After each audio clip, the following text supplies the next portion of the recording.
Yeah. So good morning, everyone, and thank you for joining another SMS, which is, I think, taking us closer to the knowledge that we are seeking. Because in every SMS, I'm learning something new, which some new revelation is coming in. So today we have a young speaker from the wonderful city of Cochin, Kerala. So Padmanathan is like a younger brother to me. So I'll just tell him as Padmanathan only. So he is a chartered accountant who has practiced for almost 5 years. And after 5 years of practice, he has decided that he'll start his own chamber practice, legal practice. So now he's Like practicing in the Arup. honorable. Hello, yeah.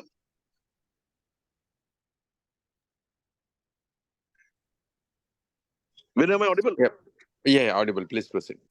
Yeah. So Padma is actually practicing as an advocate now in the Honorable Kerala High Court. His specialization in direct and indirect tax, including litigation, advising, and consultancy. He is also a regular article in RK Jain's GST Law Times, which is a prestigious publication, and also in TMI. He also has the wonderful privilege of publishing a book on GST in healthcare sector, which was published by Bharat Law.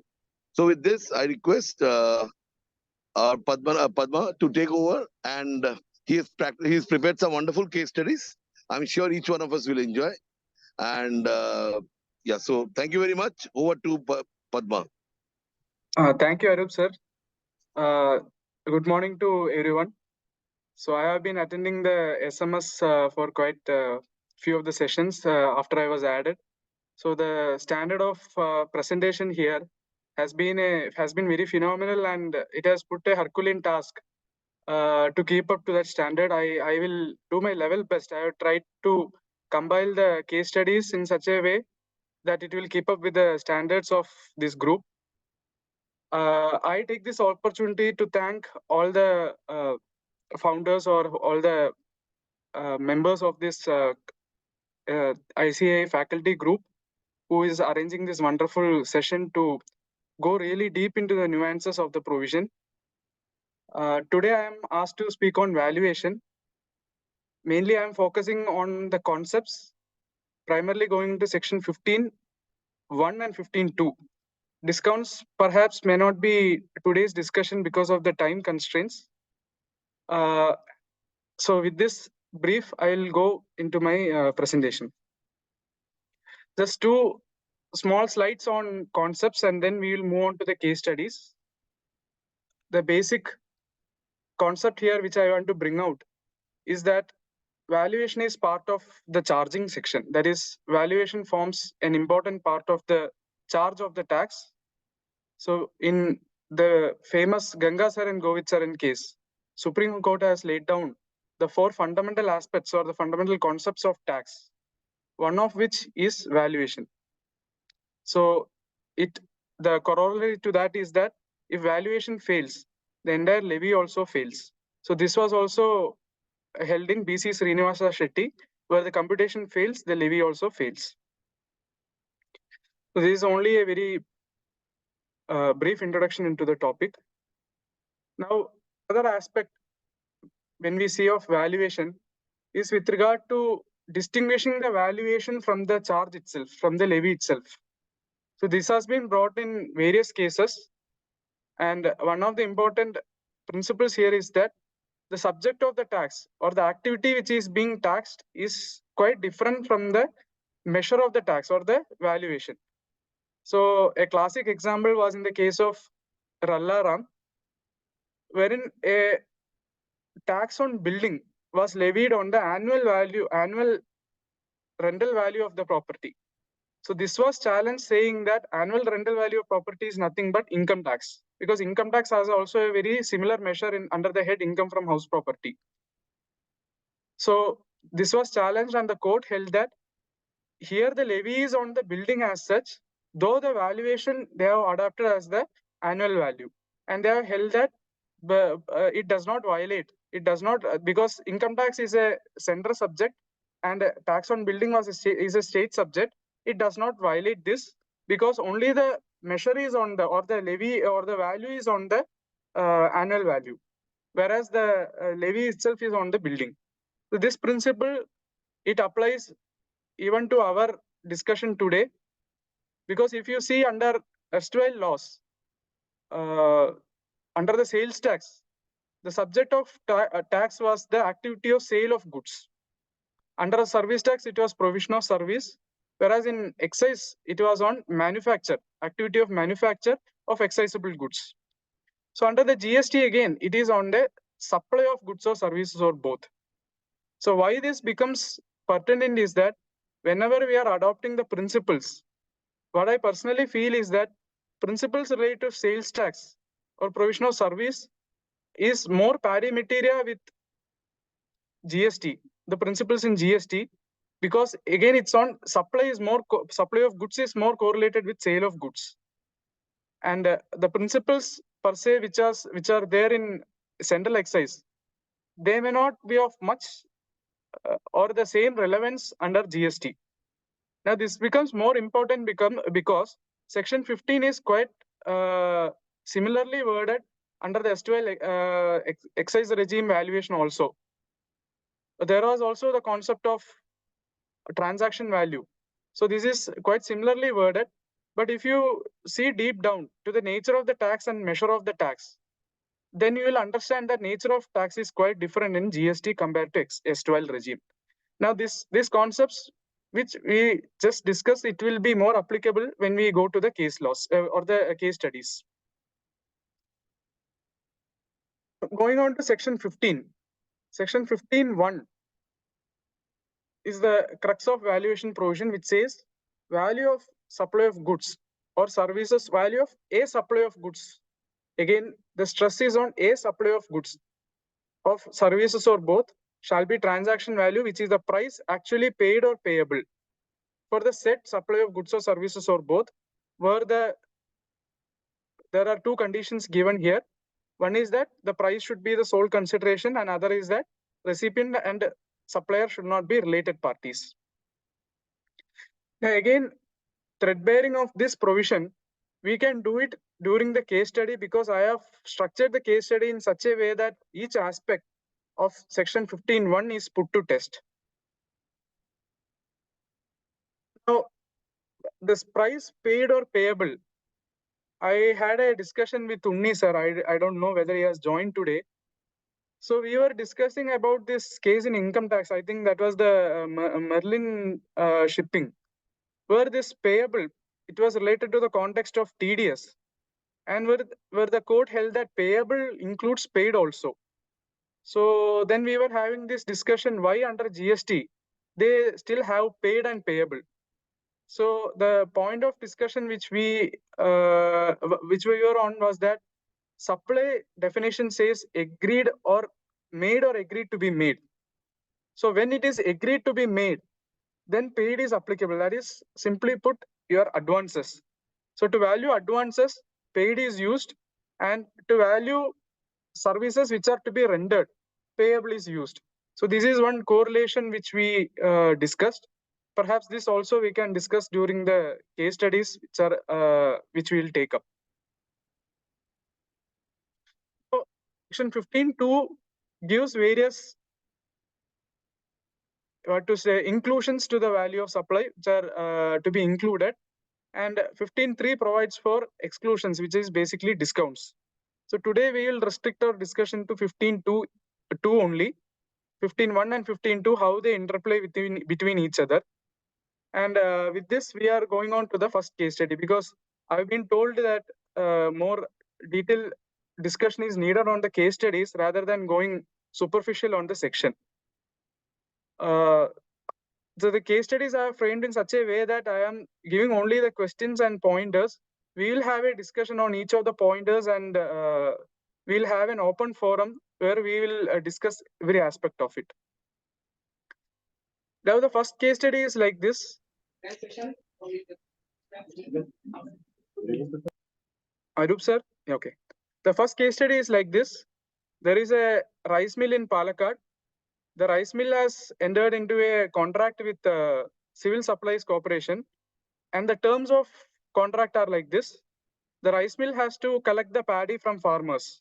So the payment to the farmers will be made by the Civil Supplies Corporation directly, but from the farmer's place to the job worker's place, that is Annapurna Mills place, they have to bring the paddy. Then they have to hull. Hulling is the process carried out to remove the shell of the paddy and take out the rice. So there is a minimum yield which is fixed by Civil Supplies Corporation.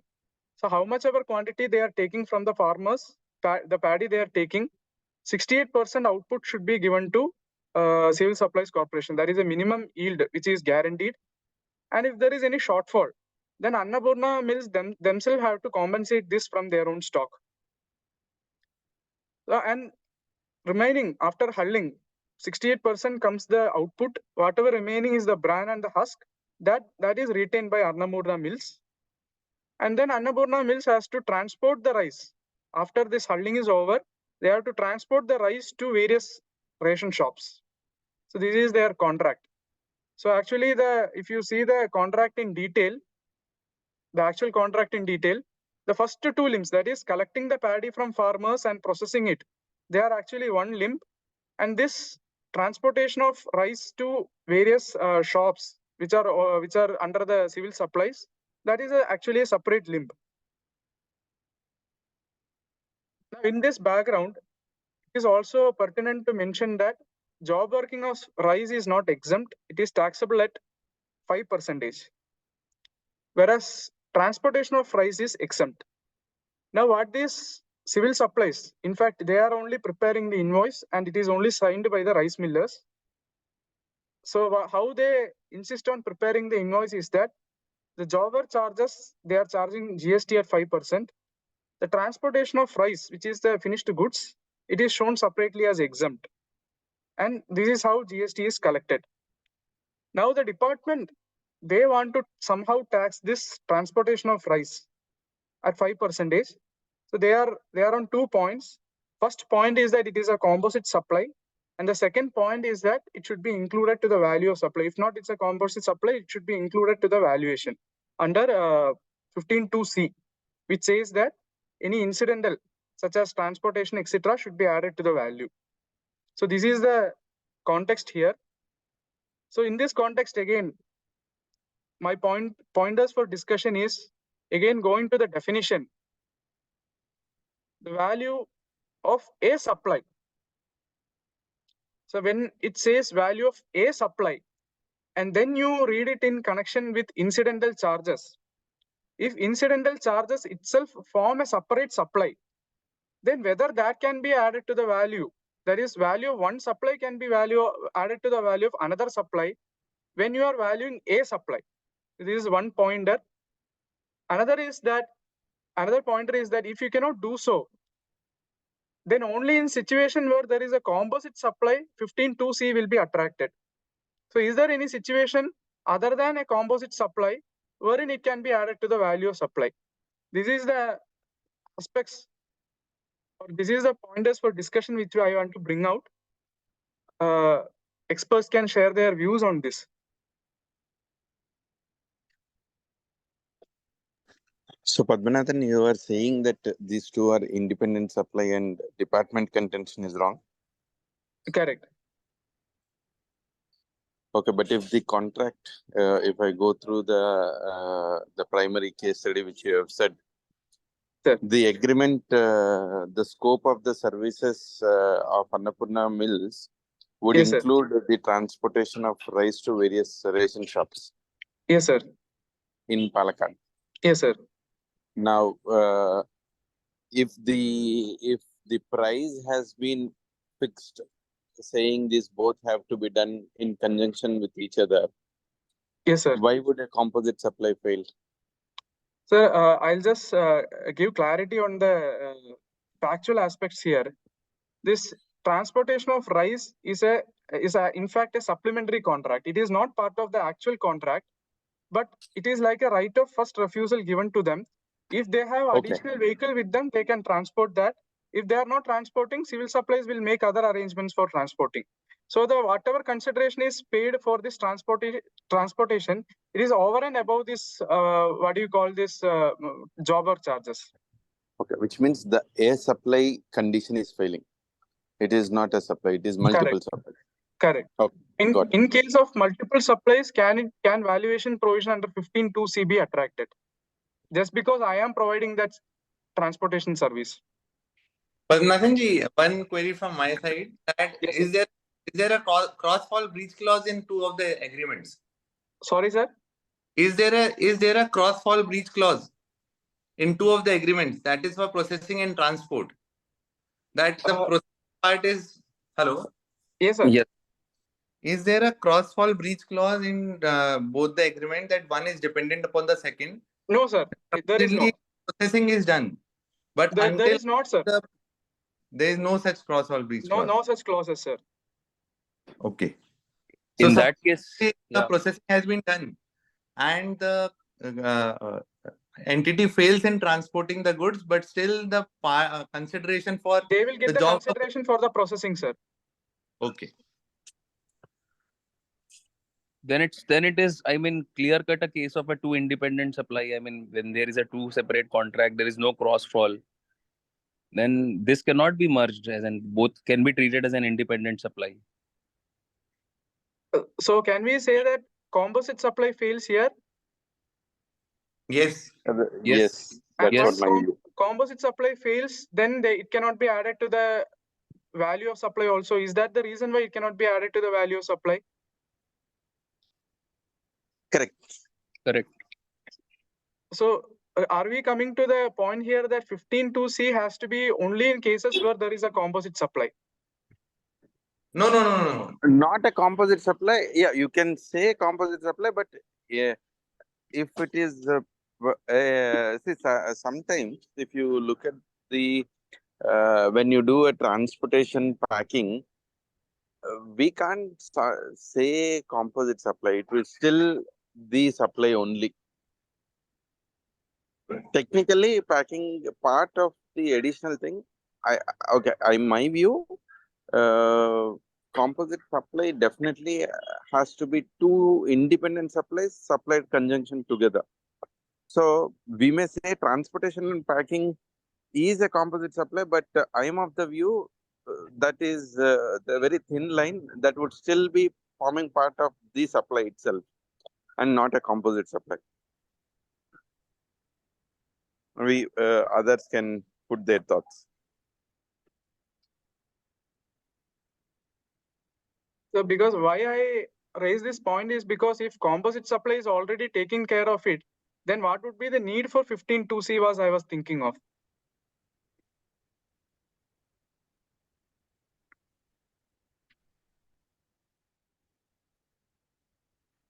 I was thinking of a situation where there was no composite supply, still it could be included under 15(2)(c), and whether this particular example is one such situation. But the problem here is that a supply is creating a problem.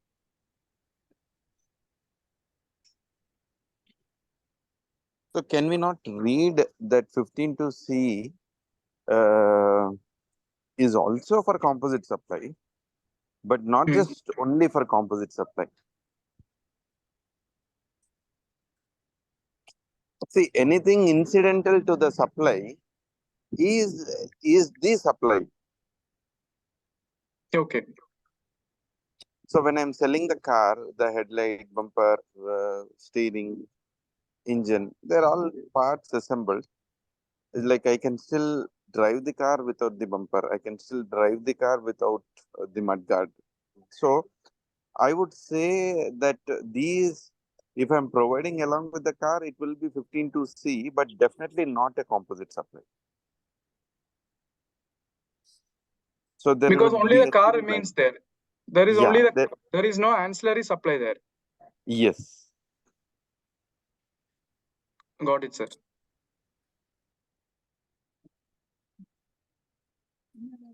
Essentially, the service remains the same. Only thing is, for breaking some consideration, some like accessories is a good example.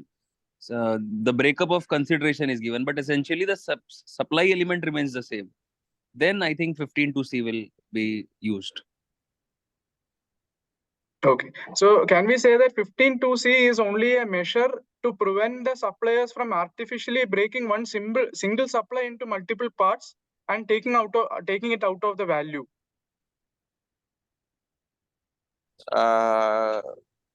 But if one cannot prove that it is not a composite supply, even if you say that artificially it is broken, like in the current example, as Arpit Bhai was also saying that, is it necessary? Is there a breach, cross-fall breach, which is happening? But as you said, the Annapurna can supply transport by themselves, or the state government can pick and do. So here, I don't think that the contract has purposely divided, no? Yes, sir. So I still say we should go by the contract. Whether purposely done, not purposely done, I would still say the contract would prevail, because that's what we agreed upon. Correct. Substances, I might be 100% of the transportation is done by me, but if they have a right to refuse my transportation, take their transportation. Department cannot say that just because I did 100% transportation, that the substance is both are one and the same, because the form still says that they have a right to reject. So how the contract is documented would matter. Intention, not intention, I think maybe we shouldn't question, is my view. Agreed, sir. Padma ji, one Yes, thing which we can think upon, that if we go through the definition of composite supply, it uses the term principal, the definition of principal supply. It means the supply of goods or services which constitutes the predominant element of a composite supply. yes, sir. And to any other supplier forming part of that composite supply is ancillary. Yes, sir. That means there have to be two supplies for composite supply. Yes, sir. And section 8A, it also says a composite supply comprising two or more supplies. One of it is principal supply. Yes, But sir. if we see 2C, it only says incidental expenses including commission and packing charged by the supplier to the recipient of a supply. Yes, sir. So that 15(2)(c) is not comprehending or including in itself two separate supplies, but incidental expenses which are expected to be incurred while giving it to the recipient before the delivery of the goods. Understood, sir. The word here, what they have used is incidental expenses word they have used, and for composite supply they have used ancillary. So the basic in composite can be two different supplies merged into one. But in case of 15(2)(c), only incidental expenses which are not separately considered as supply but have to be done before the delivery of the goods. Okay. Understood, sir. So in this particular example, can we say that both these tests fails because it is neither composite supply, neither can it be added to the value of that supply? For me, 15(2)(c) would not apply, because in this case, transportation is a specifically different supply. It is not. And for composite supply, there has to be a principal supply, and since there is no cross-fall breach clause, so they are not dependent on each other. So therefore, they should be treated as separate supplies. Understood, sir. And this, sir, this A supply, can it be reconciled with this incidental? Because incidental means it's part of that A supply. Should it be read like that? Incidental expenses including commission and packing charged by the supplier to recipient of a supply. That means. So there it is reconciled. That it means that there is only a single supply there. A single supply. Yes, we can reconcile it with the term A supply also. Understood, sir.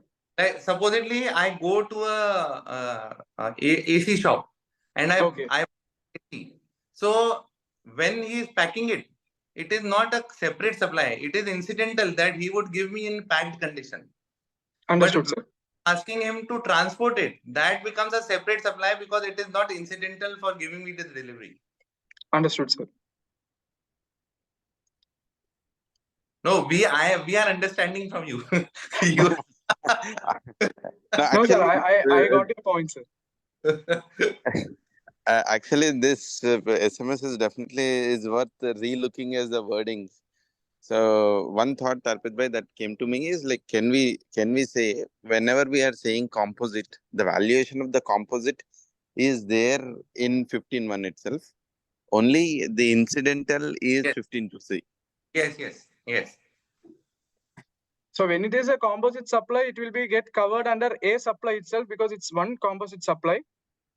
And the incidental part of it gets covered under 15.2c. Yeah, that's Yeah. what I am Trying to learning say. from.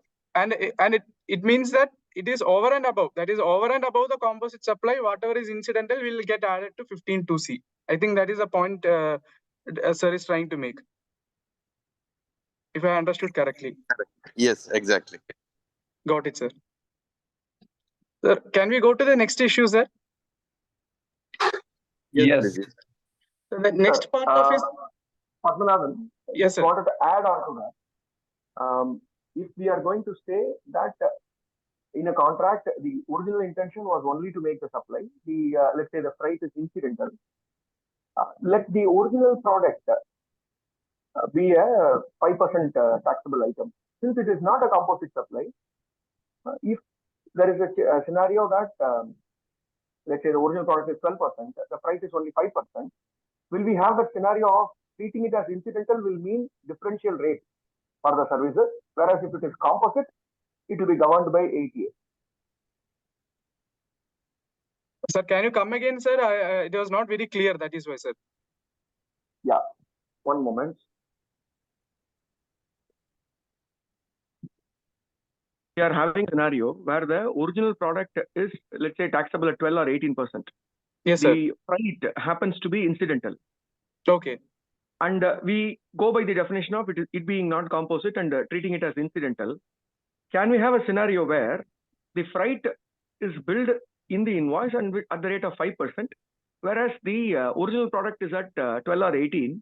The reason being, it doesn't cover under Section 8A, the composite supply taxability. So that is quite similar to the case here, no?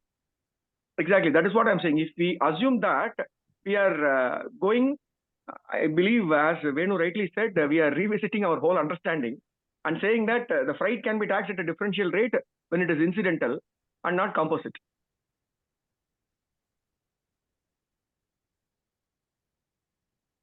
No, sir. What we are saying, we are not saying that the freight can be charged when it is incident, can be taxed separately when it is incidental.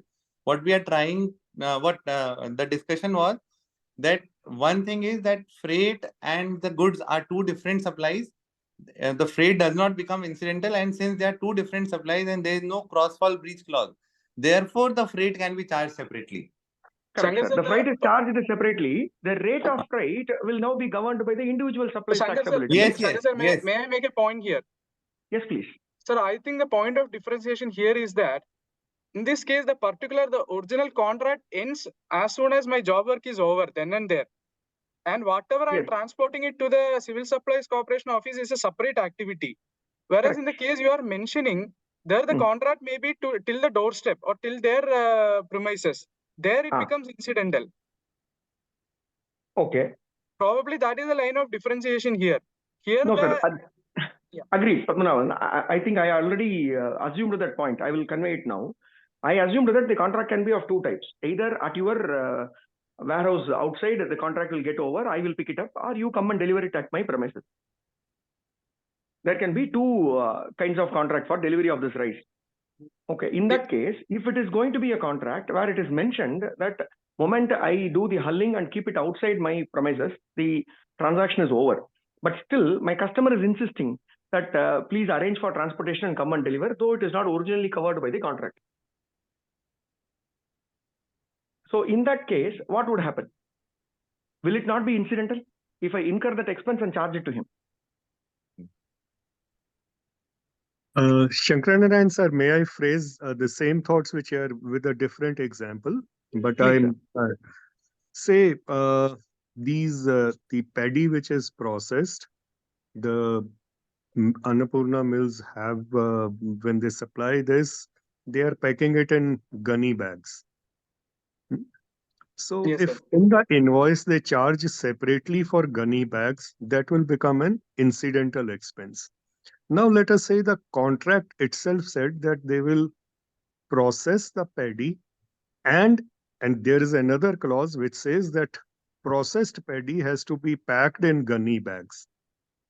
Now when this gunny bags is a separate clause there, and if the person charged for that, then it may be considered as two separate supplies, the supply of gunny bags, and gunny bags cannot be subject to the tax rate which is applicable for gunny bags. That will become a composite supply with the processing. And if it is just it is not specifically mentioned that it has to be put in gunny bags, but Annapurna Mills is putting it in gunny bags and charging in the invoice that this is processing and this is the gunny bags. So that becomes an incidental supply taxable at the same rate which is for the services. Is that what you are trying to say, sir, with the freight example?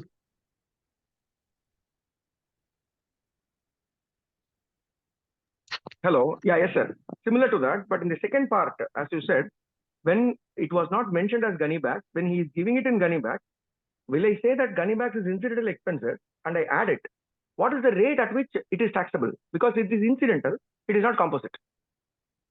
Yes, sir. It is incidental. It is not composite, and it will be at the same rate which are services. The tax rate will end up in the same manner for the processing Why? charges, and whether it is Understood, sir. That is composite the point I supply want or clarity, sir.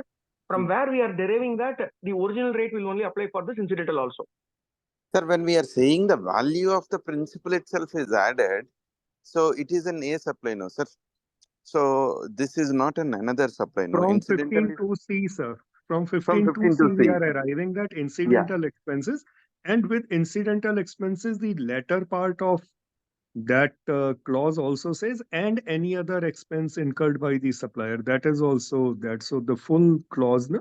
Incidental expenses like packing and commission, and any other expense for the supply of goods.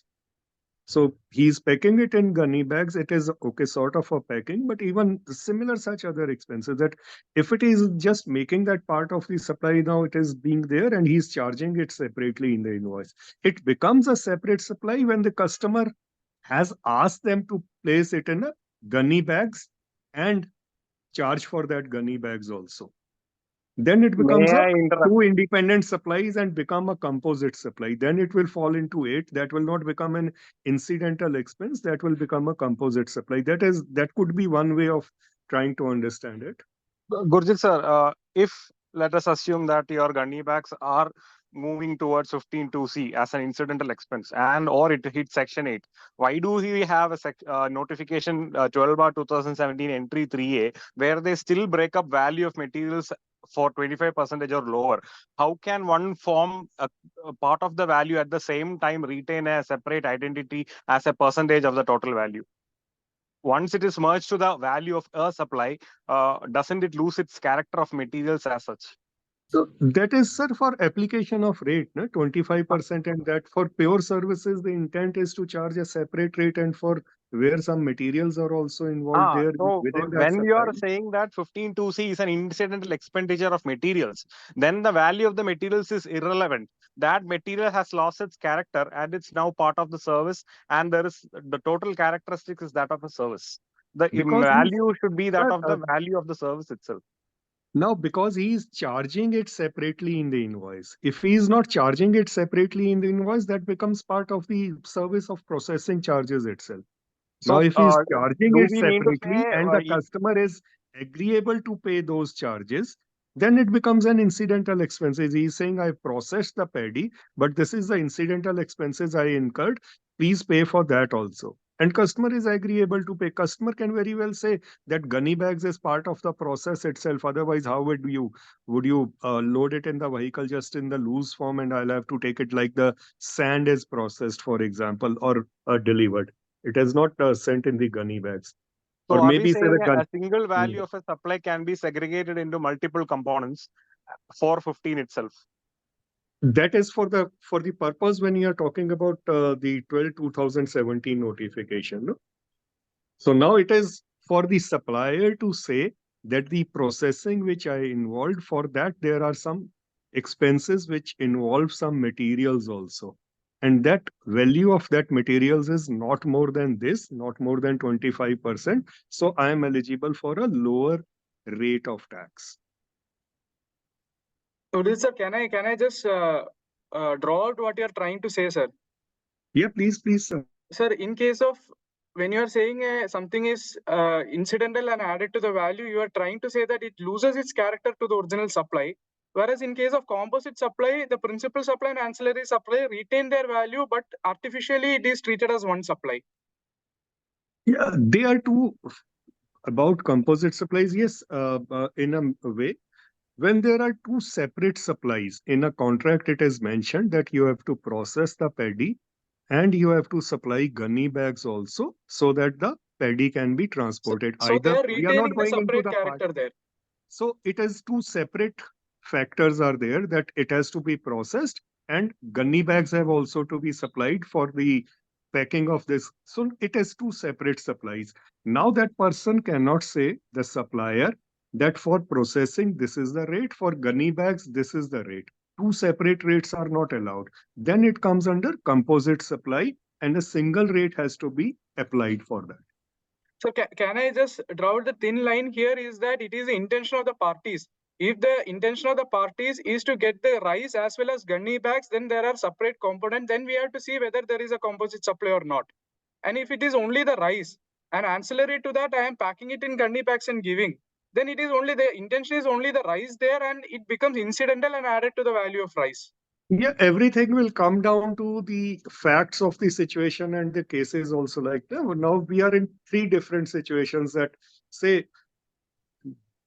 paddy is processed, it is supplied in gunny bags. Okay.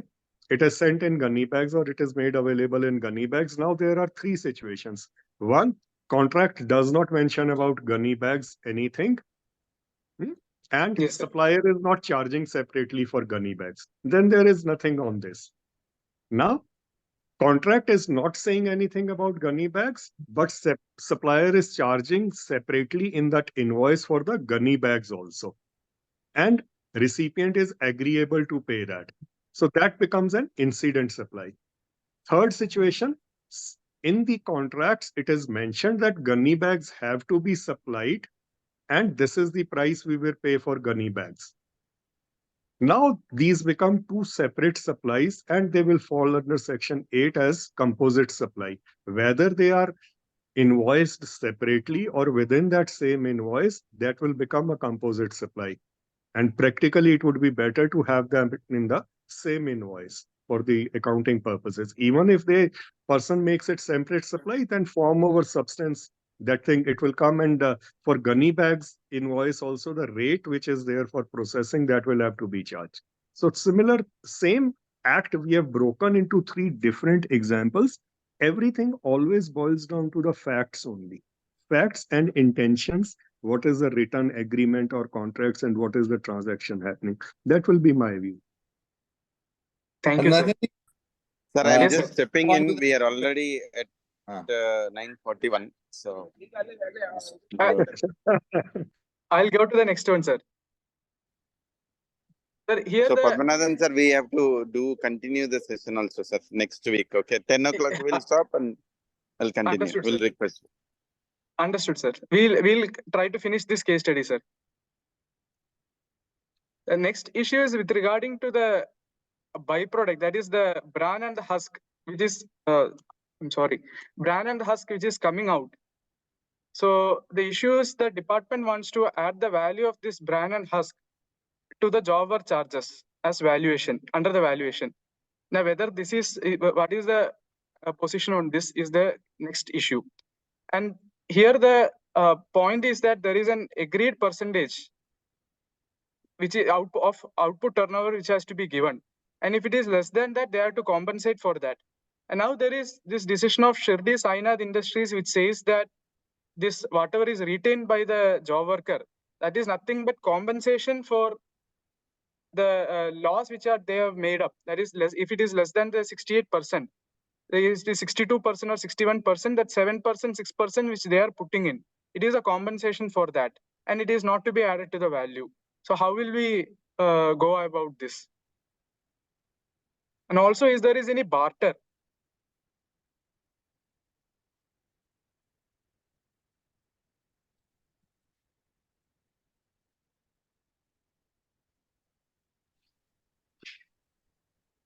Padmanathan ji, If it is a job, this, sorry, please proceed. all this residue which we are talking, Yes, sir.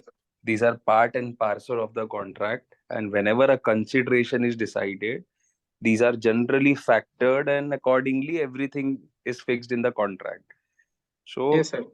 in my humble view, these are nothing but part and parcel of a contract only, and there is no separate these are not part of the separate consideration. These are already factored in the consideration, and that is why it is not to be added. It is not to be added. Okay. Yeah.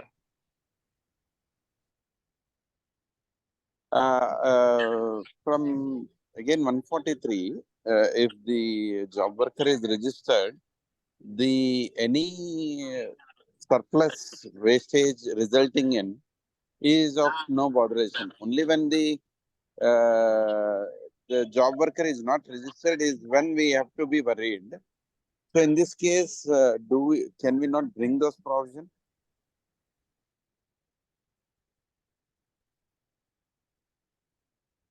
Definitely, sir. Any points on whether it is a with regard to this, if it is less than the agreed percentage, and with regard to the compensation argument, whether that will hold good?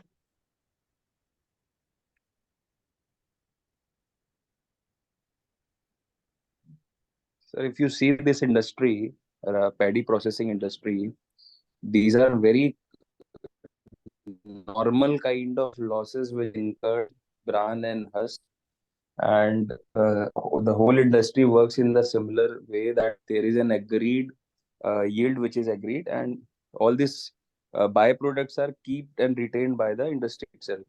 Yes, That sir. normal is not, and so that is why it's a part and parcel of this job work contract, and that is But not be Ramandeep, added. so but when Yes, sir. assuming the yield is not 68%, yield is let's say 60%. So Annapurna is Correct. now adding 8% of the differential from their stock and putting it there. Correct, sir. Would that Correct, be another supply of barter that would come up? Sir, technically, here in our state, sir, Chhattisgarh is one of the states which is highest in the paddy processing. And in our state also, sir, DGGI has taken such tremendous action in against all recent industries, paddy processing industries, and they have treated it as an either as a separate supply, or they say that you have to or reverse the input tax credit regarding that. They are, I mean, treating it like this only. They have made the case. But in my humble view, again, sir, these are again part and parcel of the contract, and these It are in the cannot be course of artificially providing split. my business. Yeah, these are again in the course and furtherance of my business. I have to do it. I have to take out my stock, and I have to provide it. No, so okay. I'm trying to bring out little aggressive view here. Is let's say my job work charges which I have earned from this transaction is 1 lakh rupees. I will say for the 8% of the rice which I have supplied from my stock, I will value say 20,000. I will say that since I have received only 1 lakh from the state government, I will now say 80,000 is towards the job work charges and I pay 5%, and 20,000 is towards the supply of rice because the yield has come less. So as a part of my contract, I have supplied them hulling and also supplied rice, which is both part of it. Can I not take that view? Sir, I know you are claiming exemption for the rice, of course. Yeah, exactly. Instead of paying 1 lakh at 5%, now I'm saying Paying 80,000 at 5%. and 20,000 at no tax. Whenever there is a deficiency in the production.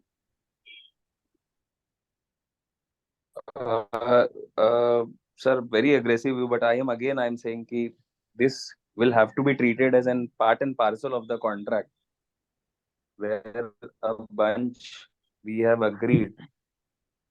And because, sir, this, if you understand this, these are generally taken because sometimes the paddy qualities varies and yield also varies according to that.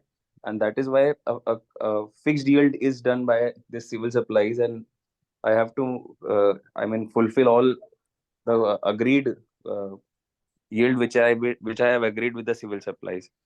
I cannot artificially split into two contract, that it is supply of rice and a supply of job work.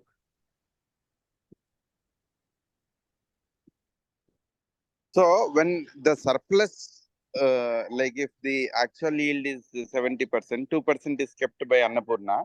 So that when that surplus is not treated as sale of rice, the deficit should also not be treated as sale of rice. Done, sir, done. Correct. Right.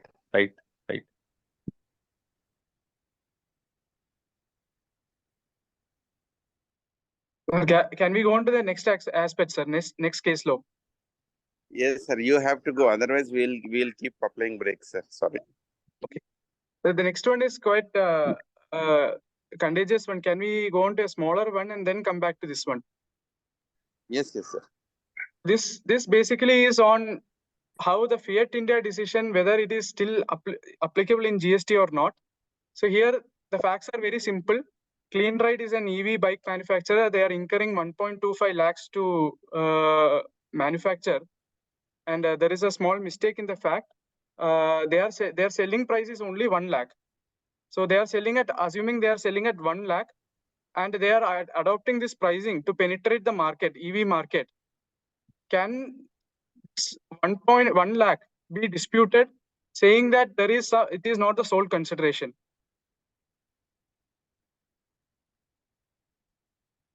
So this is with regard to the Fiat India judgment, wherein when the Fiat Uno model, it was sold at less than cost price. The Supreme Court then said that in the amended provisions of excise law, they said that price is not the sole consideration. Will that still have a bearing in GST also?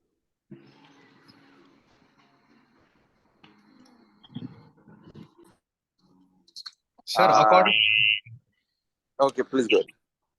Venu sir, this is Yatish. According to me, Padmanathan sir, if department really wants to enforce, Yes, the sir. provisions are there. Because if you read section 15, Yes, they can sir. always argue that price is not the sole consideration and there is an intention to penetrate and generate some kind of a Extra commercial. market. Because even if you look at those circulars which are withdrawn, etc., that they are well aware that, you know, sometimes underpricing or all this could be done wherein there is some kind of intention to incentivize or some kind of an intention to, you know, get the market going for that product.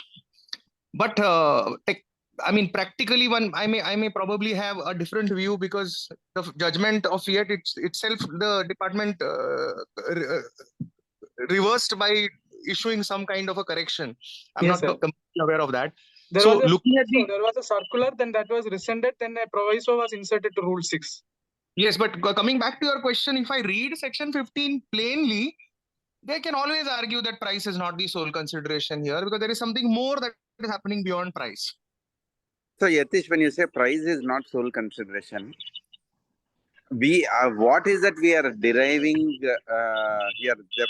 Definitely there is a brand promotion happening, but is there a consideration to it? Someone eventually, a third party has to pay me the money. So the Fiat India case, according to me, only the courts can interpret and come up with that views, which I would still say that is the old law, and this is a new law. Unless otherwise a judgment is made again in this way in this law, I will still say price is the sole consideration. I am selling at the loss. That itself is the price, and there is no other consideration. Yeah, Venu sir, to support your view, when you read 15.1, the value of supply of goods or services shall be the transaction value. Again, they have highlighted, which is the price actually paid or payable. So this actually supports the view that they cannot go beyond price, because here they have used the word price. Correct. But towards the end of this, when you read it, one can slightly get a little worrisome about the question asked by the paper writer, because then they go on to say that for the said supply of good, where the supplier and the recipient are not related, and the price is the sole consideration. So what do they mean by this? Can they stretch by saying that there is a brand promotion element? One cannot completely say no to this. There is a gray area here. No, so how do we say price is not sole consideration when I am selling at loss? So will they want to now do the valuation of company previous year and this year, and the value went up? So the increased value would be attributed to the sales. Again, we are bringing something artificially, and we are trying to treat as a different supply here. And Sir, one more point I want to highlight is that the earlier judgment was in the context of, I think, excise duty or something, which was relating to manufacturing activity. Here we have a clear-cut case of a supply in GST where price is a sole consideration, which has been given important, as was highlighted by Yatish also. I think that will be given weightage in this scenario. Sir, I am also leaning towards this view because, as I mentioned earlier, supply is more inclined towards sale, especially when it is of supply of goods. It is more inclined towards sale of goods. And in a sale of good parlance, we have to see the price only and not, the context changes from excise. Correct. For that reason, probably the fiat judgment may not be directly or may not be applicable in GST is my personal view.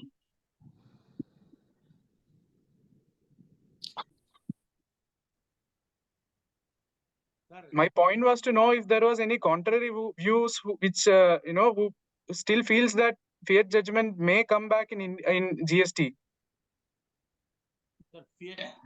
Padmanabhan sir, just to understand correctly, that means you are saying that the price is not sole consideration will apply only in an exchange situation. No, I mean to say that when it was an excise, when it was excise regime, when it was on manufacture, probably the context was different. Then they could have said that price is not the sole consideration.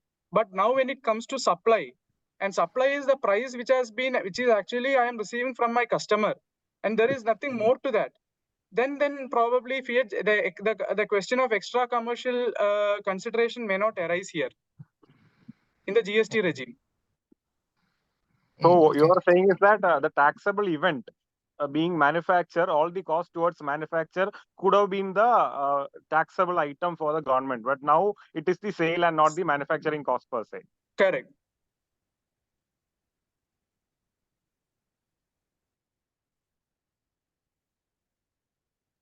Sir, even if assuming that if price is not the sole consideration there, then the valuation would go to the valuation rules. And again, you will have to value it at the open market value, right, sir? Yes, sir. So open market value would again be the price at which is currently being sold. So you are saying that there is some kind of paradox that it goes back to the cost price itself. I mean the price at which it is sold itself.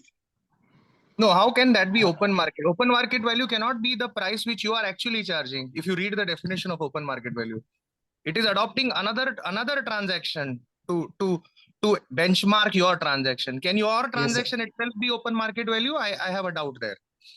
Sir, another transaction, whether of the same supplier or of the different supplier, sir? Sir, anybody can Because read that is silent. Yeah, sir, it is defined in explanation to Rule 35.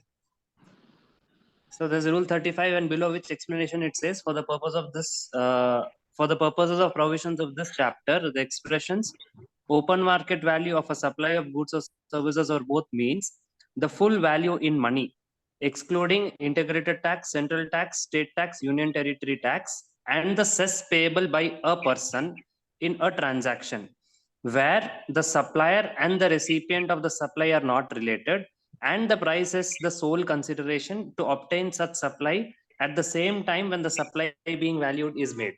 So here is the problem, because here again they are saying, see, the very fact that you're going to the valuation rule is because price is not the sole consideration. Now, open market value is again conditional to the same issue. So in my view, you may not be able to fall back. Once you go into valuation, you are in trouble. That's the basic problem. Once you are going into the valuation, we are certainly in trouble in my view. So it will go back to rule 6 cost plus 10. Yeah, exactly. That is where cost plus 10 rule 30, right? That is. Yeah. Sorry, I was referring Rule to Excite. 30. Oh, sorry. That's where I think, I mean, whatever defense I think most of you all have given, that saying that price is the sole consideration, pretty strong defense. The only concern here is, I mean, in a situation where department can arrive at a thing that price is not a sole consideration and go to the valuation, then it's very slippery. Then I think you cannot fall back on OMV as the same price being the OMV is my take on this. So your point is that we should try to contain it within that the price is the sole consideration. I think, yeah, you will have to. I mean, the fight will be at that point where you don't get into the valuation at all. That is quite robust. Of course, we'll have to wait and see how, because there's a fiat judgment is also a Supreme Court judgment. And that is where it becomes a law of the land. So you cannot ignore it, even though it was in a slightly different context, is what I am concerned about. And just to add, if you allow me, that this may hit the startup industry largely, where you get huge funding from funders and everything is priced to, I mean, I'm more concerned. I mean, your example of EV maybe to connect to fiat, Padmanabhan sir, Yes, but you apply the situation to a startup, and I'm concerned because most of the startups, if you see, they are all at in this kind of a mode where they will undercut price at such a way that, they start getting their market share and ultimately get acquired by another company. I mean, I'm just putting across a thought. So that is where you look at the holistic thing is a worry. Understood, sir. There, the issue could be that the market, the reduction of price is actually to capture the market, which will in turn result in, their valuation going up, the company valuation going up, or something like that. So to prove that there is extra. There is an intent there. There is an intent to low price, certainly, which we cannot deny in that kind of a situation. Understood, sir.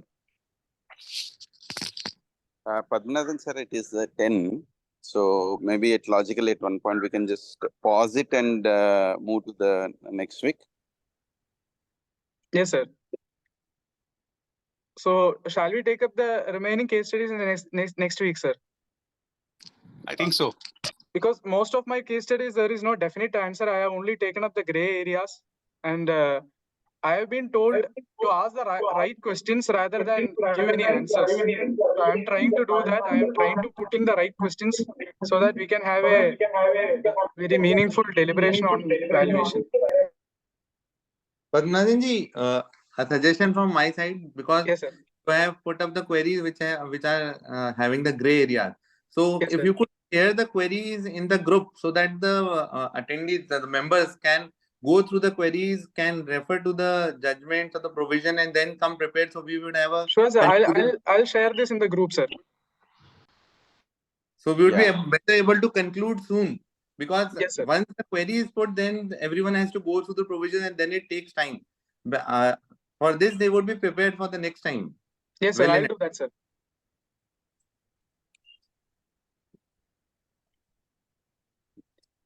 Done. I think then members, we will pause at this point. And again, as Arpitji mentioned, Padmanabhan ji, it is we've been also learning, rediscovering the definitions in the journey. So thank you for making us being aware. We'll continue in the next Saturday. Thank you. Thank you, sir. Thank you, everyone. Thank you, everyone.